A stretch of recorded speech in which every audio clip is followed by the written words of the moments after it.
بسم الله الرحمن الرحيم. آمن الرسول بما أنزل إليه من ربه والمؤمنون كل آمن بالله وملائكته وكتبه ورسله لا نفرق بين أحد من رسله وقالوا سمعنا وأطعنا غفرانك ربنا وإليك المصير.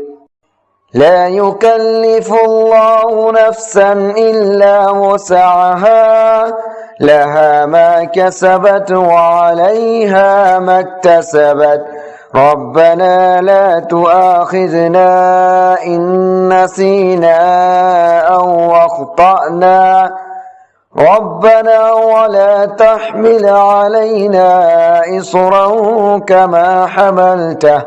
كما حملته على الذين من قبلنا ربنا ولا تحملنا ما لا طاقة لنا به واعف عنا واغفر لنا وارحمنا أنت مولانا فانصرنا على القوم الكافرين.